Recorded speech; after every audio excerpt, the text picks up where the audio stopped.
Hello everyone, welcome back to S NEET. तो आज की वीडियो में हम डिस्कस करेंगे कि नीट के वो इंपॉर्टेंट क्वेश्चंस जहां से डायरेक्टली क्वेश्चन पूछे जाएंगे। मैं विद प्रूफ के साथ आपको दिखाऊंगा कि कौन से क्वेश्चंस पूछे जाने के चांसेस ज़्यादा हैं और मैं ये बात क्यों बोल रहा हूँ उसका भी मैं आपको रेफरेंस दूंगा, जिससे कि आपको ये और ज़्यादा कॉन्फिडेंस आ जाएगा कि इस तरीके की अगर मैं प्रैक्टिस करके जाऊँगा तो मेरे चांसेस ज़्यादा हो जाएंगे पेपर में स्कोर करने के, रादर देन ऐसे रैंडम स्टडी करने के।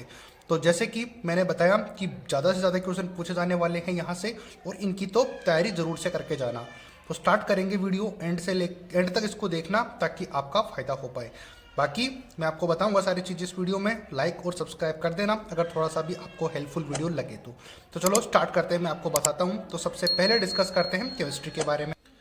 सबसे पहले बात करें नीट एग्जाम में पूछे जाने वाले क्वेश्चंस केमिस्ट्री की, जैसे कि बात करेंगे तो केमिस्ट्री में सबसे पहला क्वेश्चन मैं आपको स्क्रीन के ऊपर दिखाता रहूंगा। और ये क्वेश्चन जो मैं आपको स्क्रीन पे दिखाऊंगा ये जो नीट 2024 की जो जेई मेंस का एग्जाम हुआ था सेकंड सेशन वाला, उसकी मैं क्वेश्चन आपको दिखा रहा हूँ। हालांकि ये क्वेश्चन आपको मिलेंगे नहीं क्योंकि मेमोरी बेस्ड के ऊपर ये क्वेश्चन है, तो इनमें थोड़ा बहुत चेंजेस हो सकता है, लेकिन टॉपिक तो वही रहेगा कि जिस टॉपिक से क्वेश्चन पूछे गए हैं तो उसका मैं आपको रेफरेंस दिखाऊंगा स्क्रीन के ऊपर। तो ऑक्सीडेशन स्टेट से फर्स्ट क्वेश्चन पूछा गया है, स्क्रीन के ऊपर आपको दिख गया है, उसको आप चेक कर लेना। एग्जाम्पल इसके गिवन है, जैसे कि मैग्नीज हो गया, कॉपर हो गया, क्रोमियम हो गया, तो इस तरीके के एग्जाम्पल आपको दिए हुए हैं। तो ये ओनली आपको ये बताना है कि ऑक्सीडेशन स्टेट किसका ज़्यादा है, तो ये आपके लिए ईजी हो जाएगा। और आपको स्क्रीन के ऊपर दिख रहा होगा ये वाला थंबनेल बनाकर, ये थंबनेल आपको दिख रहा होगा स्क्रीन के ऊपर। तो इस वीडियो में मैंने बताया है कि कौन से टॉपिक से सबसे ज़्यादा क्वेश्चन रिपीट होते हैं, और इस वीडियो को आप देख लेना। थंबनेल मैंने स्क्रीन पर आपको दिखा दिया है, उसको आप चेक कर लेना। इसमें मैंने ऑलरेडी डिटेल से बताया हुआ है, बट इस वीडियो में मैं आपको सिर्फ क्वेश्चन दिखा रहा हूँ रेफरेंस के लिए। तो देखो, नेक्स्ट बात करते हैं केमिकल इक्विलिब्रियम। तो केमिकल इक्विलिब्रियम से क्वेश्चन पूछा गया है कि इक्विलिब्रियम पे क्या इफेक्ट होगा अगर किसी में कुछ चेंज किया जाए तो जैसे कि इस क्वेश्चन का आंसर आप दे सकते हो कि सॉलिड को कंसिडर नहीं करते इक्विलिब्रियम में, सिर्फ गैस को सॉल्व करते हैं गैस के बेसिस पर, तो इसको आप इजीली सोल्व कर पाओगे। नेक्स्ट क्वेश्चन आता है लूज टोटल स्ट्रक्चर, जो कि NO2 माइनस की पूछी गई है, बट इस क्वेश्चन में आपको NO2 के ऊपर माइनस नहीं दिख रहा है, बट ऑप्शन में आपको माइनस दिख रहा है, तो थोड़ी सी मिस्टेक टाइपिंग में हो गई है, तो इसको आप जरूर से ध्यान से देख लेना। तो लूज टोटल स्ट्रक्चर आपसे इजीली पूछ सकते हैं। नेक्स्ट बात करते हैं डायपोल मूवमेंट का। असर्शन रीजन का क्वेश्चन है ट्रांस टू ब्यूटीन और सिस टू ब्यूटीन, तो इसको आप डायपोल मूवमेंट के बेसिस पर कर सकते हो बड़ी ही आसानी से, या फिर स्टेबिलिटी के बेसिस पर आप कर सकते हो। वो डिपेंड करता है कि आपकी तैयारी कौन से लेवल की है, तो फिर इजीली इस क्वेश्चन को सोल्व कर पाओगे। तो ये मैंने ऑलरेडी उस वीडियो में बताया हुआ है जो कि आपने थंबनेल देखा। नेक्स्ट क्वेश्चन आता है एटॉमिक स्ट्रक्चर का। तो एटॉमिक स्ट्रक्चर का क्वेश्चन आप इजीली सोल्व कर लोगे। ये भी मैंने बताया हुआ है कि एटॉमिक स्ट्रक्चर के टॉपिक में से भी कौन सा सब टॉपिक से आपसे क्वेश्चन पूछेंगे। तो जैसे कि मैंने रेफरेंस दिया आपको जेई मेंस का, तो जेई मेंस क्योंकि अभी हुआ है थोड़े ही दिन पहले, यानी कि अप्रैल में ही हुआ है, तो फिर आपसे ये कंफर्म हो जाता है कि जेई मेंस का एग्जाम भी एनटीए ही कंडक्ट करवाता है, और वही स्टाफ अवेलेबल है जिसने कि जेई मेंस का पेपर बनाया था, मोस्ट प्रोबेबली वही नीट का पेपर भी बनाएंगे। तो आप समझ सकते हो कि उनकी मेंटालिटी से कौन से क्वेश्चंस पूछे जाने के चांसेस ज़्यादा हैं, तो इससे आपको बहुत ज़्यादा फायदा होगा। नेक्स्ट क्वेश्चन है कोऑर्डिनेशन कंपाउंड का। तो कोऑर्डिनेशन कंपाउंड का क्वेश्चन भी आप इजीली सोल्व कर लोगे।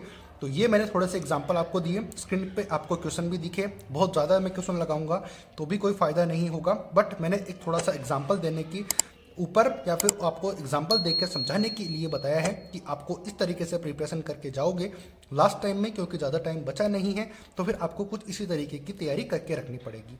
तो केमिस्ट्री की बात करें तो ये मैंने 6 एग्जाम्पल आपको दिए क्वेश्चंस के, जो कि जेई मेंस 2024 के सेकंड सेशन में पूछे गए थे।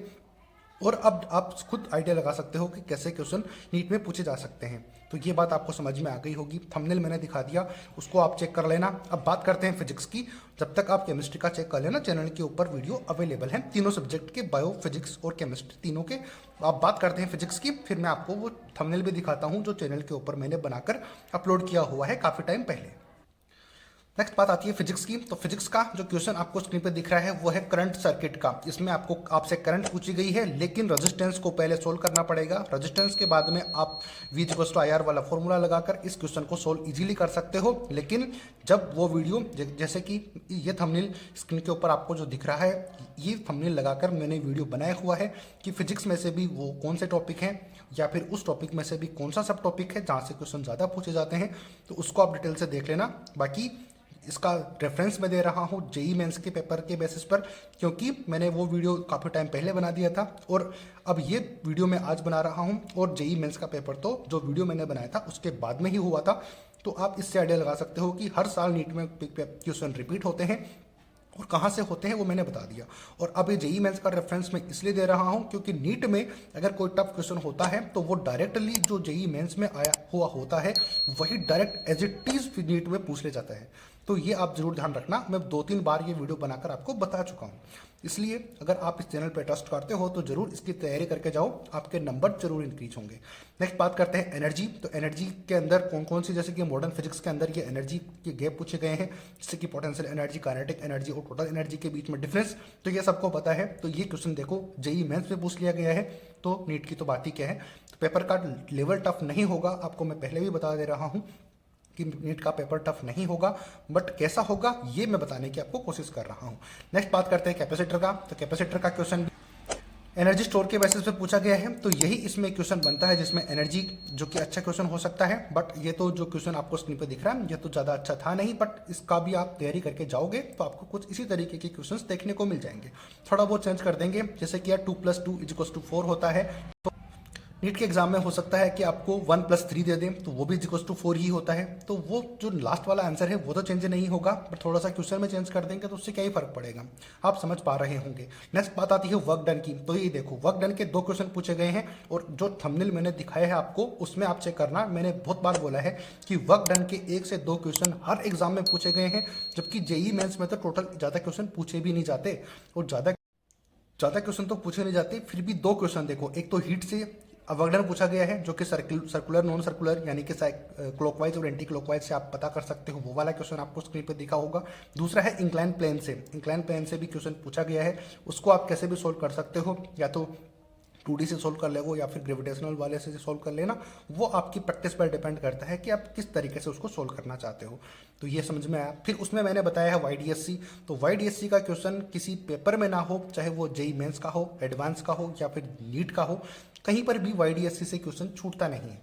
तो ये टॉपिक आपको मैंने बताया 5 टॉपिक फिजिक्स के, जो कि मैं वीडियो ऑलरेडी पहले बना चुका था कि ज़्यादा रिपीट क्वेश्चन यहाँ से होते हैं, थंबनेल आपने देखा, उसमें आप देख लेना। बायो के लिए भी मैंने बनाया हुआ है। अब बायो का मैं एग्जांपल इसलिए नहीं दे रहा हूँ क्योंकि मैंने प्रेफरेंस में रखा है जेई मेंस को, और जेई मेंस का एग्जाम के अंदर, जेई मेंस के एग्जाम के अंदर बायोलॉजी तो होती नहीं है, वहाँ तो मैथमेटिक्स होती है, तो बायो के लिए तो क्वेश्चन मैं बता नहीं पाऊंगा। बट फिजिक्स और केमिस्ट्री दोनों के क्वेश्चन मैंने आपको दिखाए स्क्रीन के ऊपर, और आपको इससे आइडिया एक लग चुका होगा कि हाँ इस तरीके के क्वेश्चंस पूछे जा सकते हैं। स्क्रीन के ऊपर मैंने बायो, फिजिक्स, केमिस्ट्री तीनों के थंबनेल में दिखा दूंगा एक साथ भी आपको, जिससे कि चैनल पे जाके आप इनको चेक कर लेना, आपको बहुत ज़्यादा फायदा होगा। आपके मार्क्स अगर अब इतने ज़्यादा अभी नहीं आ रहे हैं क्योंकि आपने PYQs भी लगा लिए होंगे, बहुत सारे क्वेश्चंस प्रैक्टिस भी की होगी, तो इससे आपको भी एक आइडिया तो हो ही गया होगा कि हाँ इस तरीके के क्वेश्चन पूछे जाते हैं। और मेरी बातों में कितनी सच्चाई है वो मैंने आपको स्क्रीन के ऊपर क्वेश्चन दिखा के बता दिए। और अगर आप रेफरेंस चाहते हो तो आप जेई मेंस के पेपर किसी से ले सकते हो, तो उससे आप ये आइडिया लगा सकते हो। तो आई होप कि आपको समझ आया होगा कि कहाँ से क्वेश्चन ज़्यादा रिपीट होते हैं, वो आप चैनल पे देख लेना। बाकी आप सभी को एग्जाम के लिए बेस्ट ऑफ लक। थोड़ी ही एडमिट कार्ड रिलीज हो जाएंगे तो मैं आपके लिए वीडियो बना के अपडेट कर दूंगा। तब तक के लिए आप इन क्वेश्चंस की प्रैक्टिस करो, अच्छे से तैयारी करो। आई होप कि आपको ये वीडियो पसंद आया होगा। अगर पसंद आया है तो लाइक, शेयर, सब्सक्राइब कर देना। मिलते हैं नए अपडेट, नई वीडियो के साथ। जय हिंद, जय भारत।